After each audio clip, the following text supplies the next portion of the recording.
What if I told you that you could live to be 100 years old no matter what sort of diseases or viruses you had?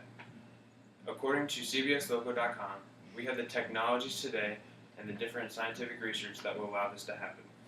But today I want to talk about why this probably shouldn't be an occurrence in the U.S. nation. It would ruin the economy. It would give more people bad health if they were to be forced life upon them using these artificial living machines. I've actually had two relatives that have used an artificial living machine, which is a radiator. Pretty much works your organs for you when your body starts to go. So today I want to talk about why it's bad for the economy, why it's bad for your health, and why we should just let the natural thing happen. The first thing I want to talk about is why it's bad for the economy. Obviously, as people get older, they're going to be using up more resources because of medical problems, diseases, different medications they may have. So it would totally drain the Social Security system, not only because they're using more money, but they're living longer. And usually people aren't prepared to be paying Social Security until they're well into their 90s or even 100 years old. Now that I've talked about why it's bad for the economy, I want to discuss the health problems that it can give you,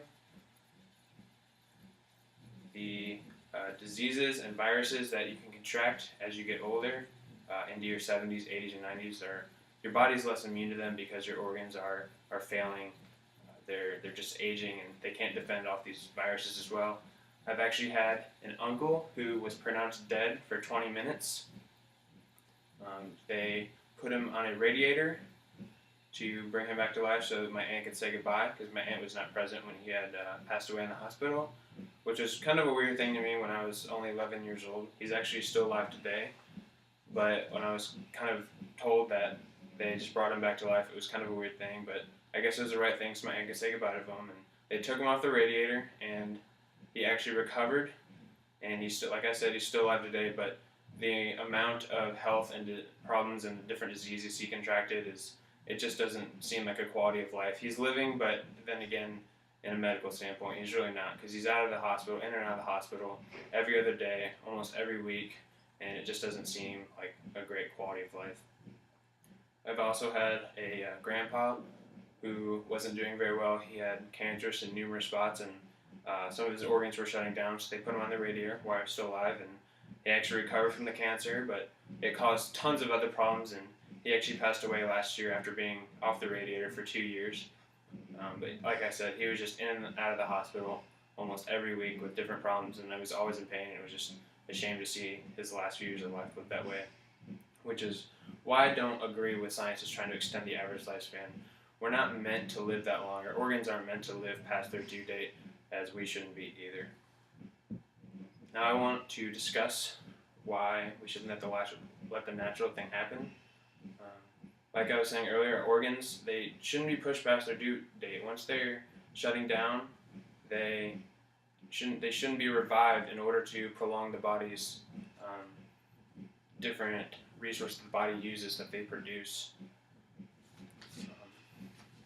And like my grandfather and my uncle, their quality of life just went down, and that's not the reason for people wanting to live long. You want to live longer so you can do more things, but if you are put on a radiator and your life has been pretty much restarted at the age of 80, then you're not going to have a great quality of life because you're always going to be in pain. You're going to be in and out of the hospital because of all the problems your organs are having, and it's just not the best quality of life. So now that I've talked to you guys about why it's bad for the economy, why prolonging life is bad for your health, and why the right thing to do is just let the natural thing happen. You're supposed to go at your due date. I encourage you guys to look past the scientific research and different technologies saying that it's healthy to prolong life. And I know a lot of you guys aren't even thinking about death right now, obviously, because you're all very young, but I want you to consider in the future when you're looking at the options for what you should do if you have medical problems, and you should see that it's really not the best quality of life.